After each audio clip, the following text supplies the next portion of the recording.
Key Republican senators are meeting with President Trump's pick to be the next attorney general. We didn't know this meeting was happening. It's not like it was on the schedule, but it's coming as it appears Todd Blanche's confirmation could, emphasis, could be in jeopardy. We're talking about Lisa Murkowski from Alaska. She's on your left. Bill Cassidy from Louisiana. He's on your right. They're behind closed doors with Todd Blanche right now on the Hill. Why does this matter?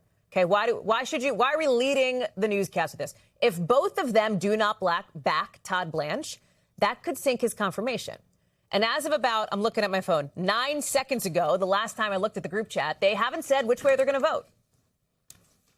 I've not made a decision regarding Mr. Blanche.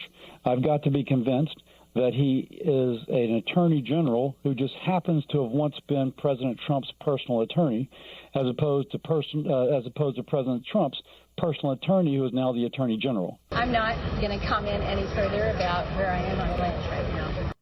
Okay, so some cryptic stuff from those two. Now, the top Republican in the Senate says, hey, all good. He's like, I'm confident we're going to confirm Blanche. He doesn't see roadblocks ahead. Remember, they only need a simple majority, but here's how the math is mathing at the moment.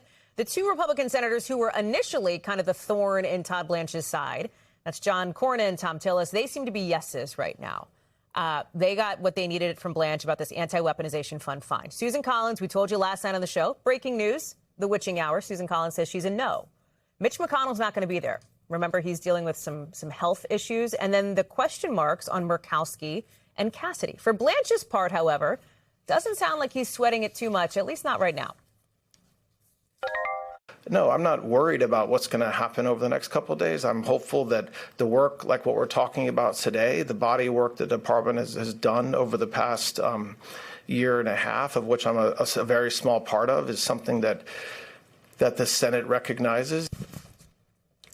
Let me bring in our justice correspondent, Ryan Reilly, who is joining us now. So, do you think the three of them are chatting about the weather at this moment? I mean, this has got to be. I wish we had a team in the room. We don't. It's obviously a private conversation. But you've got to think Blanche is going there to say, what do you like?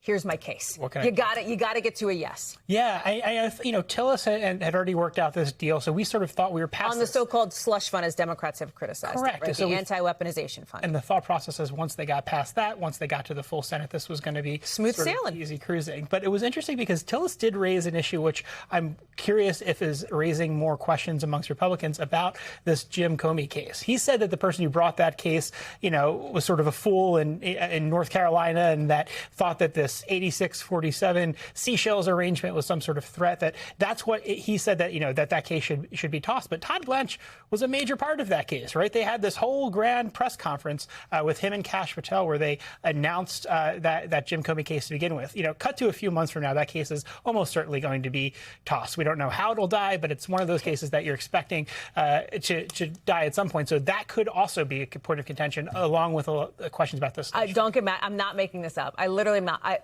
In the group chat, our Capitol Hill producer, Brennan Leach, amazing. She's there. She's at this meeting. Mm-hmm. It just ended. Mm-hmm. Like as we're having this conversation, she said apparently they've both left their meeting. So both senators have left the meeting. Not many questions answered here. They declined to get into sort of what they were going to do. They just said they had a good, long conversation. Senator Murkowski said she has a lot to process. Okay, so we know now that they met. I think it was, we'll get the timeline on that, how long the three of them were in there discussing things. The vote's coming up quick, though, right? So when Senator Murkowski says she has a lot to process, she doesn't have a ton of time in which to do that. Yes.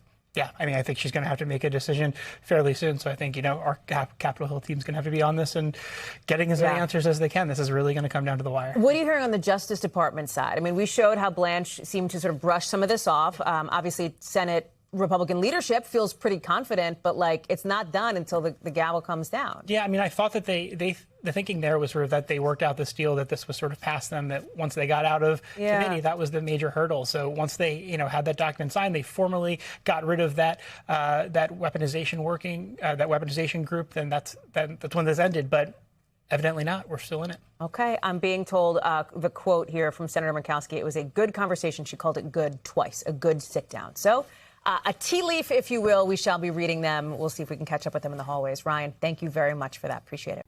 We thank you for watching. And remember, stay updated on breaking news and top stories on the NBC News app or watch live on our YouTube channel.